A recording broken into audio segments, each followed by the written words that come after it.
আমারে যারা যারা হুমকি দেস আওয়ামী লীগের তোর পাঁচটা গোলামরা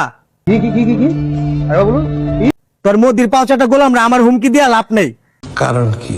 তোরা ওই শেখ হাসিনার তোরা ই কর, শেখ হাসিনার আমার হুমকি দিয়া লাভ আছে। আমি একটা রিক্সা লইছি, কি হইছে? আমি রিক্সা লইলে এই বাংলাদেশের নাগরিক। আর আমাকে ভয় দেখাইস না, আমি ছোট লোকের বাচ্চা। আমি নিজে কই আমি ছোট লোকের বাচ্চা, এটা সবাই জানে। তবে আমি যেটা সত্যি কথা আমি এইটাই কই।